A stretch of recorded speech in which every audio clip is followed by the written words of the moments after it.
Assalamualaikum warahmatullahi wabarakatuh. Alhamdulillahilladzi hadana lihadza wa ma kunna linahtadiya laula an hadanallah. Asyhadu an la ilaha illallah wahdahu la syarikalah wa asyhadu anna sayyidana wa nabiyyana Muhammadan abduhu wa rasuluh wa habibuhu wa safiyuhu wa khaliluh. Allahumma salli wa sallim ala sayyidina wa maulana Muhammadin al-fatihi lima ughliq al-khatimi lima sabaq nasiril haqqi bil haqq al-hadi ila siratikal mustaqim wa ala alihi wa sahbihi haqqa qadrihi wa miqdarihil azim. Rabbi zidna ilma wa wasi' lana fi arzaqina wa barik lana fi ma razaqtana waj'alna mahbubina fi qulubi ibadik wa a'izza fi uyunihim waj'alna wujaha'a fid dunya wal akhirati wa minal muqarrabin ya katsiran nawal ya hasanal fi'al ya qa'iman bila zawal wa ya mubdi'an bila mithal falakal hamdu walakal minnatu walakas syarafu ala kulli hal wala haula wala quwata illa billah. Amma ba'd. Al musyahidun al kiram, pemirsa Nabawi TV yang insyaallah selalu kita mendapatkan rahmat, mendapatkan pandangan, perhatian serta penjagaan dari Allah Subhanahu wa taala. Alhamdulillah, bersyukur kepada Allah Subhanahu wa taala yang selalu memberikan kepada kita kenikmatan demi kenikmatan, yang mana dengan kenikmatan tersebut menjadi sarana, menjadi jalan kita untuk beribadah kepada Allah Subhanahu wa taala. Tidaklah Allah Subhanahu wa taala memberikan kepada kita sebuah nikmat, melainkan Allah menginginkan dari nikmat tersebut agar kita jadikan sebagai sarana kita untuk mendekatkan diri kepada Allah Subhanahu wa taala. Semoga kita dijadikan oleh Allah Subhanahu wa taala sebagai hamba-hamba yang pandai bersyukur kepada Allah Subhanahu wa taala dengan menggunakan nikmat-nikmat yang Allah berikan kepada kita untuk jalan, untuk sarana kita beribadah ta'abbud kepada Allah Subhanahu wa taala. Al-musyahidun al-kiram, para pemirsa Nabawi TV yang insyaallah selalu dirahmati oleh Allah Subhanahu wa taala. Daripada sekian banyak nikmat yang Allah Subhanahu wa taala berikan kepada kita, salah satunya adalah nikmat lisan. Lisan adalah sebuah nikmat besar yang Allah berikan kepada kita hamba Allah dari umat Nabi Muhammad sallallahu alaihi wasallam, yang mana dengan lisan ini kita mampu untuk menyampaikan apa yang ingin kita sampaikan. Kita mampu untuk menggambarkan apa yang tergambar di dalam hati sanubari kita. Maka sebagai hamba Allah yang beriman, sebagai hamba Allah Subhanahu wa taala yang bertakwa, kita diajarkan, dianjurkan oleh Allah dan baginda Nabi Muhammad sallallahu alaihi wasallam bagaimana kita mampu semaksimal mungkin menggunakan lisan ini dengan sebaik-baiknya. Tidaklah kita gunakan lisan ini kecuali untuk mengucapkan sesuatu yang mengundang ridha Allah dan mengundang baginda Nabi, ridha dari baginda Nabi Muhammad sallallahu alaihi wasallam. Al-musyahidun al-kiram, para pemirsa Nabawi TV yang dirahmati oleh Allah Subhanahu wa taala, disebutkan oleh baginda Nabi Muhammad sallallahu alaihi wasallam bahwasanya di dalam tubuh kita ada satu potongan atau ada satu bagian organ tubuh yang mana bagian ini sangatlah penting daripada kedudukannya bagi anggota tubuh yang lain. Yang mana jikalau bagian tubuh ini baik, maka seluruh anggota-anggota tubuh kita yang lain akan menjadi baik. Jikalau bagian tubuh ini tidak baik ataupun buruk ataupun rusak, maka seluruh anggota tubuh kita yang lain akan menjadi tidak baik, akan menjadi buruk dan akan menjadi rusak. Ala wahiyal qalbu. Nabi Muhammad mengatakan bahwasanya bagian tubuh yang dimaksud oleh baginda Nabi adalah al-qalbu, yaitu hati sanubari. Maka oleh karena inilah para ulama menyatakan bahwasanya seluruh perbuatan manusia yang dilakukan oleh mereka melalui anggota-anggota tubuh, baik dengan mata, dengan lisan, telinga dan seterusnya, itu bersumber dari hati. Maka hati inilah yang menjadi motor, menjadi penggerak bagi anggota tubuh kita yang lain di dalam semua aktivitas, semua kegiatan, semua kelakuan perbuatan yang kita lakukan. Jikalau hati ini baik, maka apa yang akan kita lihat, apa yang akan kita dengar, dan apa yang kita ucapkan pun akan menjadi baik. Sebaliknya, na'udzubillah tsumma na'udzubillah, jikalau hati ini buruk, hati ini rusak, hati ini tidak baik, maka yang akan kita lihat dengan kita punya mata, yang akan kita dengar dengan kita punya telinga, dan yang terucap dengan kita punya lisan, dan apa yang akan kita perbuat dengan kaki dan tangan kita, semuanya akan menjadi tidak baik, akan menjadi buruk, dan akan menjadi rusak. Kemudian disebutkan oleh para ulama, ketika kita melakukan sesuatu yang tidak baik dengan anggota-anggota tubuh, memandang sesuatu yang tak baik melalui dengan mata kita, mendengarkan sesuatu yang tidak baik dengan telinga kita, mengucapkan sesuatu yang tidak baik dengan lisan kita, maka perbuatan-perbuatan yang tidak baik ini, perbuatan-perbuatan yang buruk ini, perbuatan-perbuatan yang rusak ini, efeknya atau imbasnya juga akan kembali kepada hati. Oleh karena inilah selain hati ini menjadi motor, menjadi penyebab daripada semua aktivitas, menjadi asal muasal daripada apa yang kita lihat, apa yang kita dengar, dan apa yang kita ucapkan dengan anggota-anggota tubuh kita yang diberikan, yang dikaruniai oleh Allah Subhanahu wa taala. Setelah kita melakukan apa yang kita lakukan dengan mata, dengan telinga, dan dengan lisan, dengan tangan, dan dengan kaki kita, dan seluruh daripada anggota tubuh kita yang lain, efeknya juga akan kembali kepada hati. Oleh karena inilah, di saat kita beribadah kepada Allah Subhanahu wa taala, dengan kita punya mata, dengan kita punya lisan, dengan kita punya telinga, dengan kita punya tangan, dan dengan kita punya kaki, maka imbasnya, efeknya pun akan kembali kepada hati kita, akan memberikan efek positif terhadap kebersihan hati sanubari kita. Sebaliknya, na'udzubillah, tidaklah kita melakukan sesuatu yang tidak diridhoi Allah, tidaklah kita melakukan sesuatu yang tidak diridhoi oleh baginda Nabi Muhammad sallallahu alaihi wasallam, kecuali hal tersebut akan berimbas kepada kita punya hati. Sebagaimana yang sering kita dengar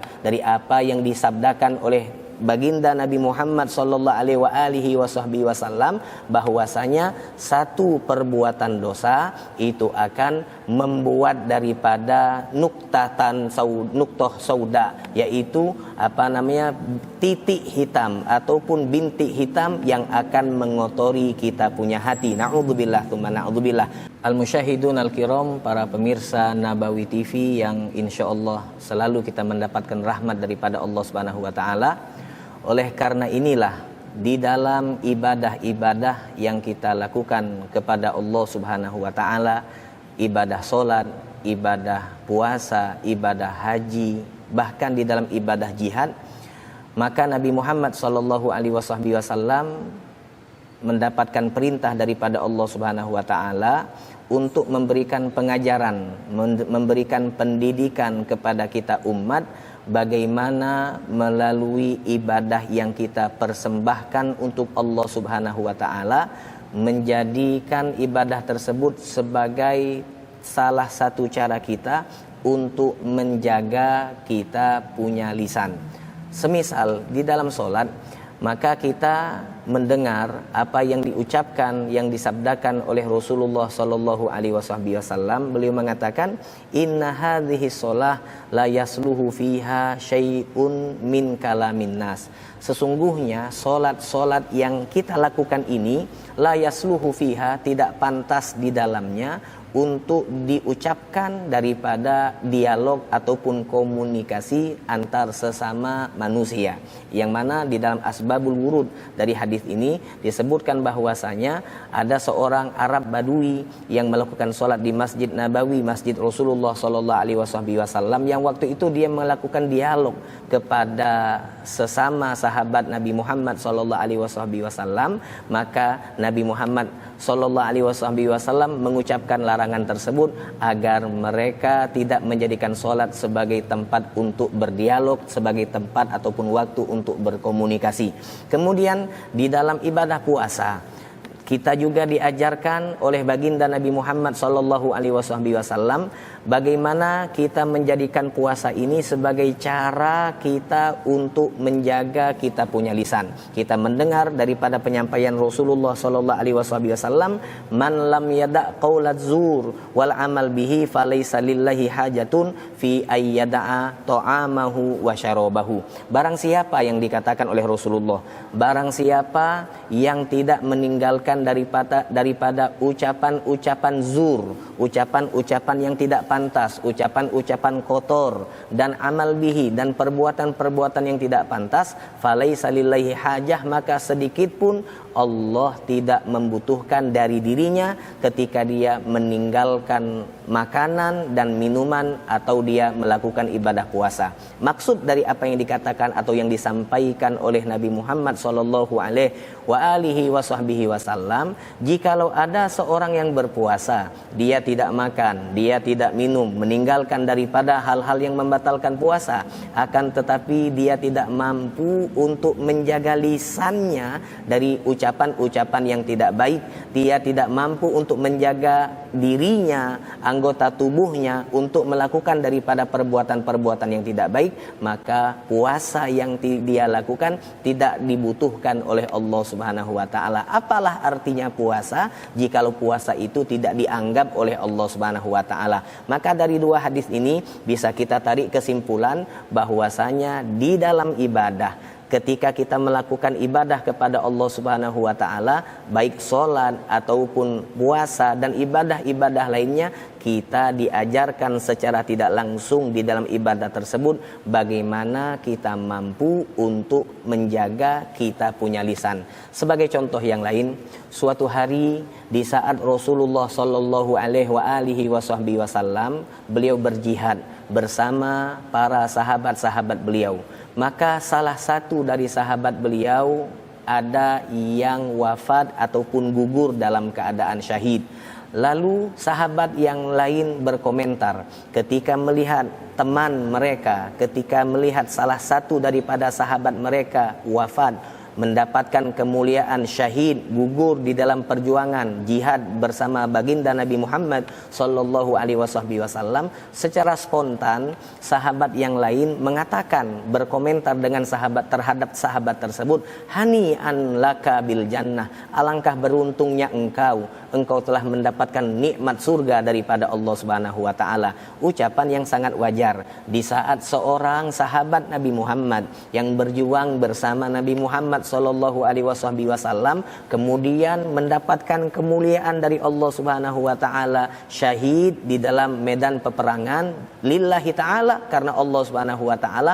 Wajar bagi sahabat-sahabat yang lain yang masih hidup mengatakan tentang sahabat tadi dengan ucapan hani'an lahu bil jannah, beruntung engkau telah mendapatkan daripada nikmat surga Allah Subhanahu wa taala. Akan tetapi laftah, ada satu peringatan dari baginda Rasulullah sallallahu alaihi wasallam. Beliau mengatakan, dari mana engkau bisa mengetahui bahwa sahabat yang gugur ini masuk ke dalam surga Allah Subhanahu wa taala? La'allahu yatakallamu fi ma la ya'nihi. Mungkin atau bisa saja dia mengucapkan sesuatu yang tidak bermanfaat di semasa dia hidup. Hadirin hadirat para pemirsa Nabawi TV yang dirahmati oleh Allah Subhanahu wa taala, dari cerita ini yang kita dengarkan kejadiannya di masa hidupnya Rasulullah sallallahu alaihi wasallam, Nabi tidak memvonis bahwasanya sahabat yang gugur syahid di dalam medan perang bersama beliau itu bahwa dia tidak masuk surga. Bukan itu yang dimaksud oleh Nabi. Akan tetapi Nabi memberikan peringatan kepada kita umat.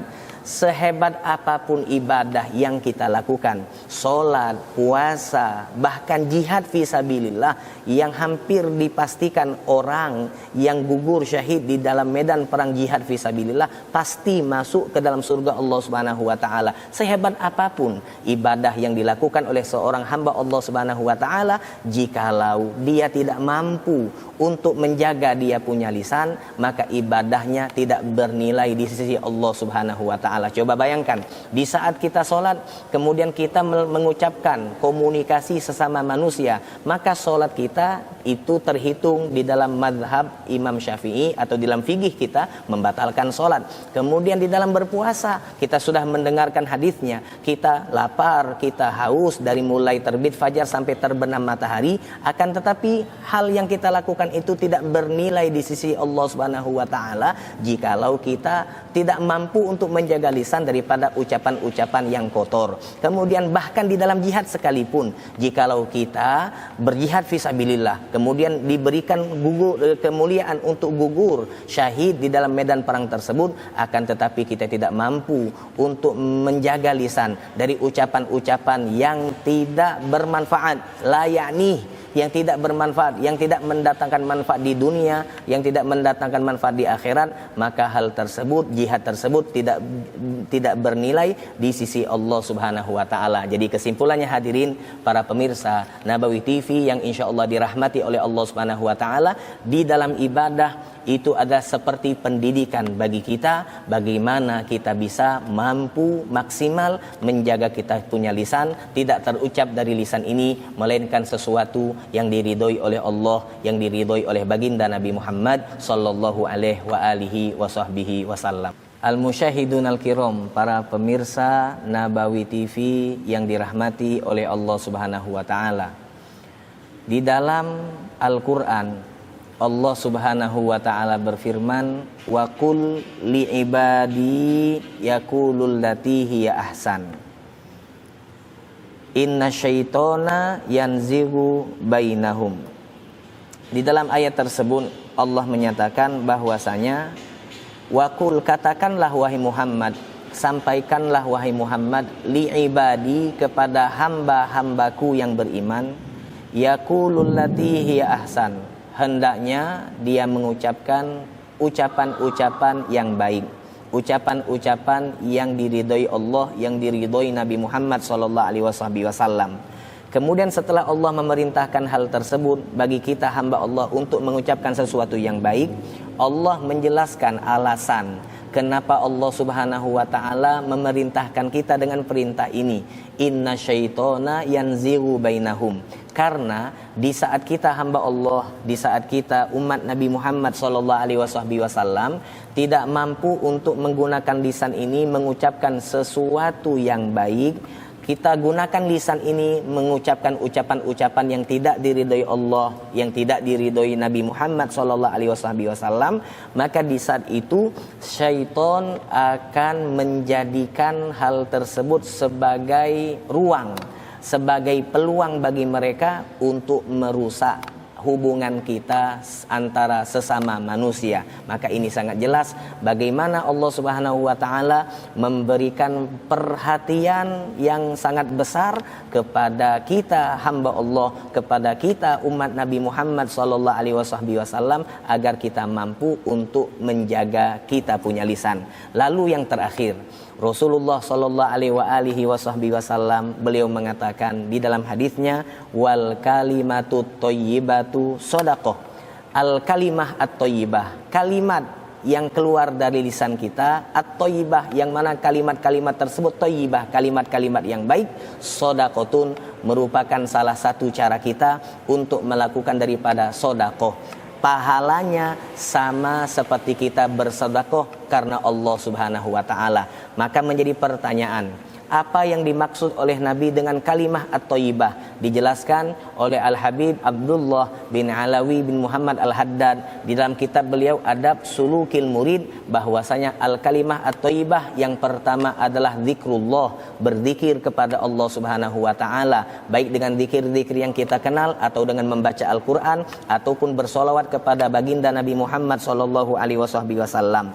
Yang kedua adalah ta'lim dan ta'allum, yaitu belajar dan mengajar. Itu merupakan daripada al-kalimah at-thayyibah, ucapan-ucapan yang baik. Di saat seorang murid duduk di hadapan gurunya bertanya tentang ilmu-ilmu syariat, maka yang keluar dari pertanyaan tersebut adalah al-kalimah at-thayyibah. Di saat seorang guru mengajarkan kepada muridnya tentang ilmu-ilmu syariat yang diajarkan oleh Nabi Muhammad, itu pun merupakan al-kalimah at-thayyibah. Dan yang ketiga yang dijelaskan oleh Al-Habib Abdullah bin Alawi bin Muhammad Al-Haddad tentang kalimat yang thayyibah adalah setelah kita zikir, setelah kita ta'lim wa ta'allum, adalah at-tanasuh, saling menasehati antar sesama. Inilah yang dikatakan oleh ulama sebagai al-kalimah at-thayyibah. Semoga kita mendapatkan faedah, mendapatkan manfaat dari apa yang disampaikan oleh Allah, yang disampaikan oleh Nabi Muhammad SAW, dan yang disampaikan oleh para salafun salihun, dan semoga kita bisa mengamalkan daripada apa yang mereka sampaikan daripada salafun salihun. Kita bisa mengikuti jejak-jejak mereka, melangkah satu langkah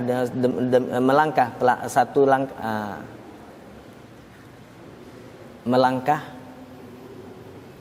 dan semoga kita bisa mengikuti jejak-jejak mereka para salafun salihun, melangkah di jalan yang diridhai oleh Allah dan di jalan yang diridhai oleh baginda Nabi Muhammad sallallahu alaihi wasallam. Semoga yang disampaikan ini bermanfaat. Wassalamualaikum warahmatullahi wabarakatuh.